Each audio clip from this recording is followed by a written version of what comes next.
एक 15 साल की बच्ची ने एक अपनी माँ पे आरोप लगाया था कि आप उसकी ही माँ अपने आशिक के साथ उस लड़की को भेजना चाहती थी और संभालका एरिया का वो मामला था और उसमें वो माँ अब अंदर है। उसका आशिक पता नहीं गिरफ्तार हुआ या नहीं हुआ, लेकिन वो माँ अब अंदर है। तो कहीं ना कहीं बेटियां सुरक्षित 15 साल की बेटी थी भाई, एक बड़ी बात है आज के समाज में। यानी कि दरिंदगी वासना इस लेवल तक फैल रही है कि खुद लुगाई प्यार के चक्कर में भाई अपना आशिक न बुला कर नु कहे कि मेरी बेटी के साथ बलात्कार यानी कि शारीरिक संबंध करे। बेटी ने जब ऐसा आरोप लगा। नमस्कार, मैं हूं अजय भारद्वाज और आप इसमें ग्राउंड मीडिया देख रहे हो। और अंतर्राष्ट्रीय महिला दिवस की सबसे पहले तो हमारी तरफ से आपको ढेरों सारी शुभकामनाएं। और भाई जिस शख्सियत को आप देख रहे हैं पूरा हरियाणा और पूरा देश इनको जानता है, क्योंकि बहन बेटियों की सुरक्षा को लेकर के इनकी जो संस्था है नारी नारायणी कल्याण जो समिति वो लगातार काम करी। और जो बहन जी की जो वीडियो हैं सोशल मीडिया के ऊपर लगातार वायरल होने लग रही। पीछे भी एक मामला था, एक छोटी बेटी को उसकी माँ से मिलवाने का जो प्रोसीजर था, तो वीडियो थी वो वायरल हुई थी। और इस बेटी को माँ तक मिलवाने का जो सफ़र था वो पूरा मीडिया ने कवर किया और करोड़ों व्यू उस वीडियो के आए थे। और आज महिला दिवस को लेकर के पानीपत एसपी ने बहन स्वीतारियों को सम्मानित किया। सबसे पहले तो बहन स्वीतारी आपको ढेरों सारी शुभकामनाएं। आपके चैनल के माध्यम से मैं पूरी हिंदुस्तान की अंतर्राष्ट्रीय महिला दिवस की ढेरों शुभकामनाएं देती हूं। और आपके चैनल के माध्यम से एक संदेश भी देना चाहती हूं कि हर दिन महिला दिवस होता है, कोई एक दिन महिला का नहीं, हर दिन महिला का है। जब महिला सुबह उठती है और शाम को सोती है तो पूरा दिन ही महिला दिवस होता है। और रात को सोने से पहले भी उसको अगले दिन की चिंता होती है, इसलिए एक दिन नहीं, हर दिन महिला दिवस। चलिए बहन जी, आप लगातार बेटी बचाओ को लेकर के, बेटियों की सुरक्षा को लेकर के, जो बेटियों के साथ अन्याय होता है, जो बलात्कार जो गैंगरेप होते हैं, उनके हकों की लड़ाई लड़ती हैं आप। क्या लगता है आज के समाज में बेटियां कितनी सुरक्षित हैं, कितनी सुरक्षा महसूस सरकार से हो रही है, और कितनी आज के समाज में बेटियों की सुरक्षा को लेकर के आप क्या कहना चाहेंगे? कहीं भी बेटियां अजय जी सुरक्षित नहीं है, ना स्कूल में, ना चौराहे पे, ना बस स्टैंड पे। हालांकि घर में भी बेटियां सुरक्षित नहीं हैं। 6 साल की बच्ची के साथ आपने देखा होगा, कई दिन पहले भी पानीपत में एक 6 साल की बच्ची के साथ रेप हो जाता है। और बड़े अफसोस की बात है कि 14 साल का लड़का है जिसने उसके साथ रेप किया है। कि हमारा समाज किस ओर जा रहा है। इससे पहले भी बहुत सी बेटियां की, पानीपत की भी मैं घटना बताऊं तो बहुत ही छोटी छोटी बच्चियों के साथ दरंदगी हुई है। एक 4 साल की बच्ची के साथ दरंदगी करके उसको कुएं में मतलब मार के फेंक दिया था। इससे पहले आपने देखा होगा मनाना गांव में भी एक बच्ची को दरंदगी करके मार दिया था। और अभी फिलहाल एक कोर्ट का जो मतलब फैसला आया है जिसमें 2 लोगों को, उलाना गांव का था वो, उसमें 2 लोगों को मतलब फांसी की सजा भी हुई है। तो कहने का मतलब यह है कि कहीं ना कहीं जो खौफ होना चाहिए वो खौफ नहीं है। तो इसलिए मैं आपके चैनल के माध्यम से कहना चाहती हूँ कि इस तरह की दरंदगी करने वाला जो दरिंदा है उसको तुरंत सजा मिलनी चाहिए, चाहे उसको सरेआम गोली मारो या फांसी दो। जब तक ये बेटियों के साथ जो ये घटना होती है ये नहीं रुकेंगी। रही बात महिला दिवस की, महिला दिवस इतने सालों से हम महिला दिवस मनाते आए हैं, लेकिन कहीं कोई महिला के साथ आज भी अत्याचार होता है। कुछ महिलाएं हैं जो अपने अधिकार जान चुकी हैं, लेकिन आज भी ग्रामीण प्रवेश में मैं जाती हूँ, आप भी देखते होंगे कि ग्रामीण प्रवेश में आज भी महिलाएं कुछ ऐसी हैं जिनको अपने अधिकारों का ही पता नहीं। कुछ बेटियां आज भी ऐसी हैं जिनको अपने अधिकारों का पता नहीं है। तो असली महिला दिवस हम उसको तब मानेंगे जब हमारे देश की बेटियां सुरक्षित होंगी। उस दिन मैं ये मानूंगी कि ये सही मायने में महिला दिवस मनाना चाहिए। चलो बहन जी, कोई ऐसा केस आपके सामने आया, क्योंकि बेटियों की सुरक्षा और बहन बेटियों के न्याय की बात करें, आप लगातार वो लड़ाई लड़ती हैं। कई बार जो कानून है हमारे देश के अंदर वो महिलाओं की ज़्यादा सुनता है।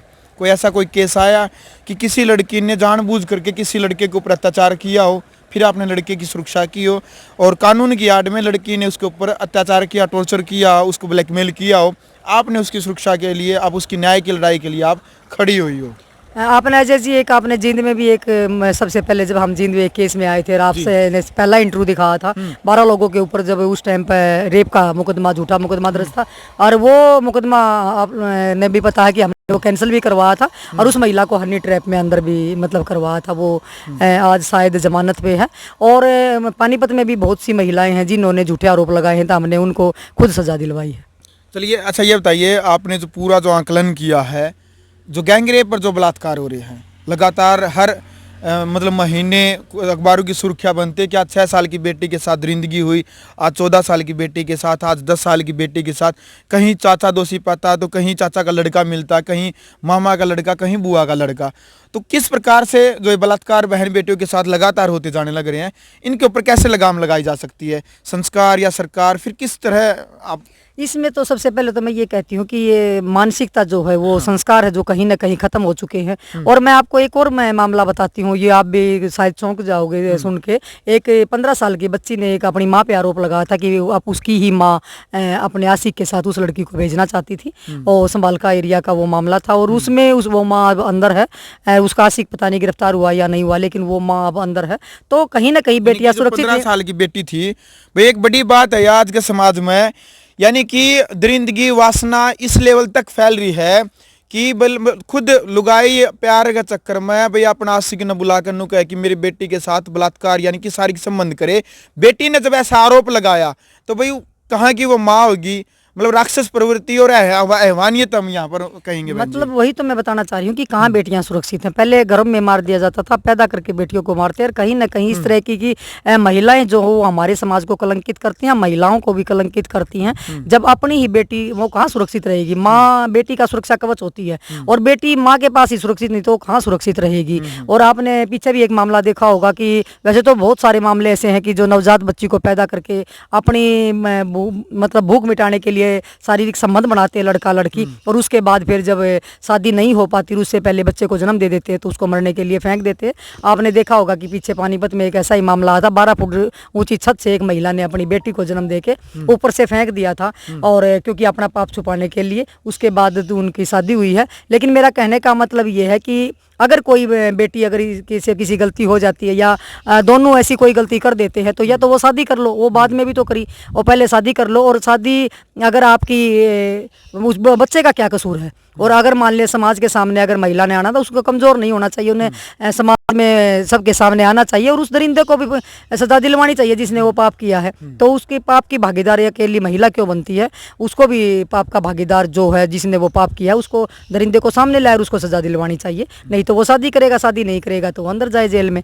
तो मैं महिलाओं को संदेश देना चाहती हूँ कि अपने अधिकारों को जाने, अपने अधिकारों का नाजायज फ़ायदा न उठाए, सकारात्मक सोच के साथ समाज के साथ मिल के अच्छा काम करे। क्योंकि महिला जो होती है उसका दायित्व 3 उनका होता है, जैसे मायके का, ससुराल का और समाज का।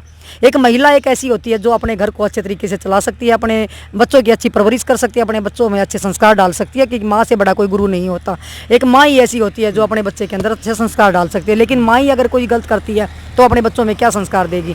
तो इसलिए मैं आपके चैनल के माध्यम से सभी माताओं को कहना चाहती हूँ कि अपने बच्चों का सुरक्षा कवच बनिए, अपने बच्चों को अच्छे संस्कार दीजिए। बेटियों पर लगाम लगाने की बजाय अपने लड़कों को संस्कार दीजिए कि वो जिस तरह अपनी बेटी की सुरक्षा चाहती है, उसी तरह दूसरे की बहन बेटी की भी वो सुरक्षा करें। अपने बेटों को जब घर से बाहर वो निकले तो उनको माँ ने बोलना चाहिए कि अपनी माँ का चेहरा देख के लड़कों को बाहर निकलना चाहिए, और बहन का चेहरा देख के बाहर निकलना चाहिए। कि कोई महिला दिखे तो उसको उसमें अपनी माँ को देखे, और कोई लड़की दिखे तो उसमें अपनी बहन को देखे, तभी हमारा समाज सुरक्षित हो सकता है। और आपको पता ही है कि जो हमारी जो समिति है या मैं हूँ, हम हमेशा ही समाज और प्रशासन का सहयोग इसलिए करते हैं क्योंकि अकेला ना समाज सरकार बदल सकती, ना प्रशासन बदल सकता, ना समाज बदल सकता। जब तीनों का तालमेल होगा तभी हम समाज को बदल सकते हैं और एक सभ्य समाज का निर्माण कर सकते हैं। वो हम सब का दायित्व बनता है, और वही दायित्व आज हम निभा रहे हैं। जिस तरह आपने कहा कि आज पानीपत का धन्यवाद करती हूँ मैं पानीपत के एसपी साहब का, जिन्होंने आज मुझे सम्मानित भी किया है, 9 पुलिस कर्मियों को किया साथ में, और मुझे भी सम्मानित किया। और मुझे बहुत अच्छा लगा कि उन्होंने मेरा हौसला बढ़ाया, और मैं ऐसे ही हमेशा क्योंकि कई बार ऐसा होता है कि पुलिस जब कोई काम करती है तो उसमें समाज का सहयोग बहुत ज़रूरी होता है। क्योंकि पुलिस में भी अगर हम पुलिस का सहयोग नहीं करेंगे तो कई केस ऐसे भी होते हैं, कि जिसमें पुलिस सुलझा नहीं सकती, तो उसमें आम नागरिक उस केस को सुलझवा देता है। तो इसमें कोई ऐसी बात नहीं है कि जो मेरा दायित्व है, मैं हमेशा सच की लड़ाई लड़ती हूँ और हमेशा लड़ती रहूँगी, चाहे महिला चाहे पुरुष है, जो भी गलत है उसके खिलाफ हमेशा खड़ी रहूँगी, और ऐसे ही निडर होकर अपना काम करती रहूँगी। आपको पता ही है कि पीछे भी एक बार एक मामला ऐसा आया था जिसमें मुझे खुद पुलिस एसपी ने सिक्योरिटी दी थी, और जब भी मैं उल्टी नहीं हटी थी। तो कहने का मतलब मेरा ये है कि भी नारी कमज़ोर नहीं है। और मैं आपके चैनल के माध्यम से आज अंतर्राष्ट्रीय महिला दिवस पर महिलाओं को एक संदेश देना चाहती हूँ कि आप बलवान बनिए, आप चरित्रवान बनिए, और आप हमेशा ही आप कोई भी दुनिया की ताकत नहीं है कि आपको झुका देगी। क्योंकि कहते हैं कि चरित्र जो है महिला का वो ऊंचा होना चाहिए। अगर चरित्र ऊंचा है तो उसकी दुनिया की कोई ताकत नहीं उस महिला को झुका दे। देखो चलो भाई, वीडियो आपने देख लिया अंतर्राष्ट्रीय महिला दिवस को लेकर के हमारा जो खास कार्यक्रम था सविता आर्य के साथ में, क्योंकि महिलाओं की सुरक्षा को लेकर के, बहन बेटियों की न्याय की लड़ाई को लेकर के हमेशा खड़ी रहती है उनके साथ में। तो इसलिए एक ये इंटरव्यू था, एक बातचीत थी अंतर्राष्ट्रीय महिला दिवस को लेकर के।